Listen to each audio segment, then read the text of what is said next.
So at the time of this episode being launched, it is Christmas Day. So I want to wish you a very Merry Christmas if you celebrate it, and sending love to all of your family on this very special day. Now, I'm conscious if you are listening on Christmas Day, you probably don't want to listen to me for too long, as you've got family and loved ones to attend to. And if you're listening to this post-Christmas Day, if you're a frequent listener, then I'm conscious you still don't want to be listening to me for too long over the festive period. But what I wanted to go through today was a very short end-of-year gratitude practice, that even though it is end-of-year gratitude, you can apply the things I'm going to go through today any point of the year.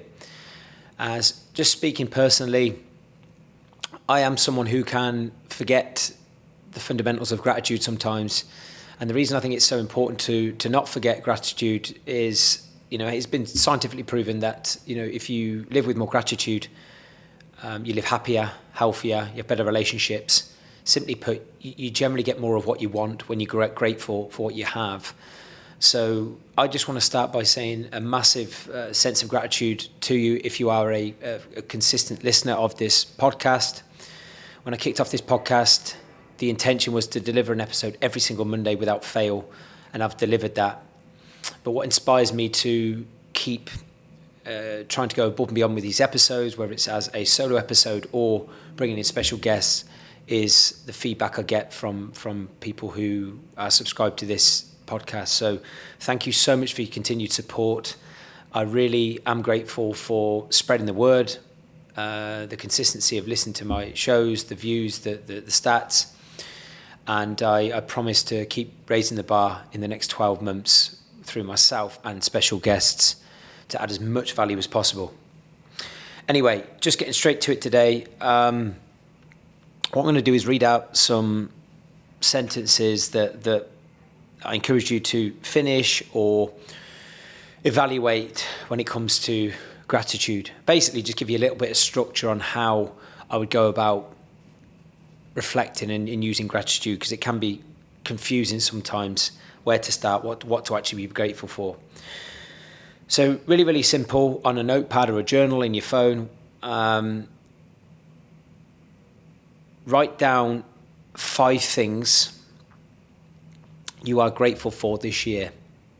What are you really, really grateful for this year? What are the 5 things that come to mind? That they could be small, they could be big, but they could even be something that maybe you didn't appreciate at the time, but you are immensely grateful for now. But a way to do this is by writing this sentence. Something I'm grateful for this year is. Repeat that 5 times.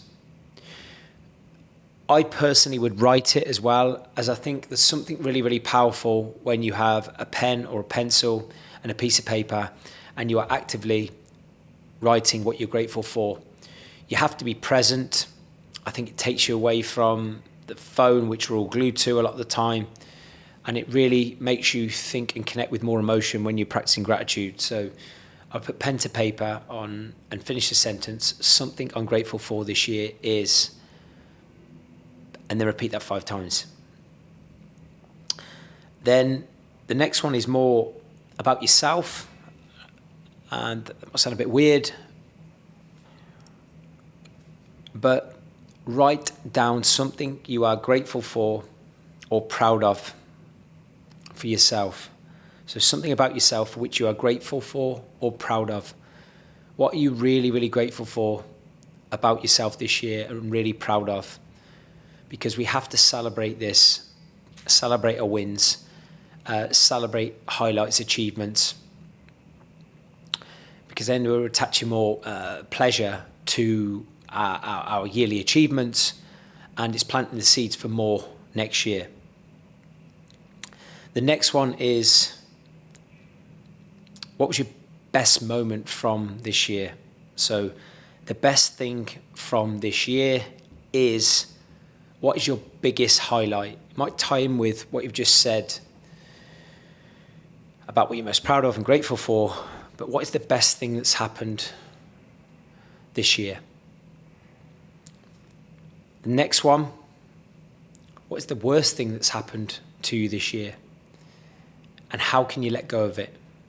I think there's never a more powerful time of the year to let go of things that weren't good, weren't part of the script, weren't part of our yearly goals, than at the end of the year, around Christmas time. What was the worst thing that happened, and how can you let go of it so it doesn't affect you moving forward over the next 12 months? The next one is fear. What is a fear from the year just gone? What is your biggest fear from the year just gone? And how else can you look at that fear? How can you be grateful for that fear? What is another way you can look at it?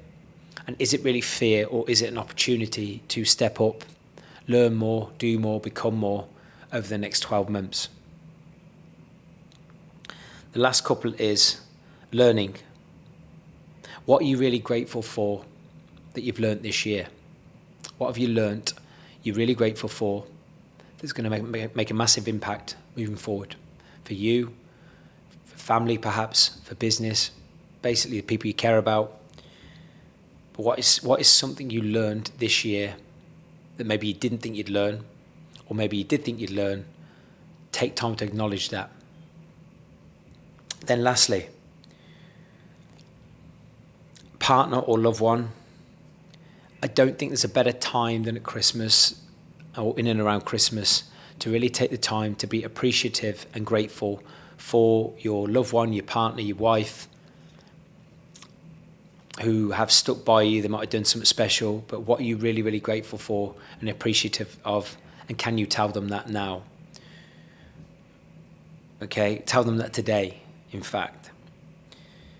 And that's that. And even though I've done this as an end-of-year gratitude, the way I would rephrase this, if you wanted to do this on a daily basis or a weekly basis, is simply change some of the phrases. So instead of saying something I'm grateful for this year is, you can simply rephrase it to something I'm really grateful for today is, or something I'm really grateful for this week is. But that little framework there makes you grateful for the present moment, yourself, helps you let go of fear, helps you let go of things that might have been holding you back just now, and helps you evaluate and be grateful for the people in your life that stick by you through thick and thin.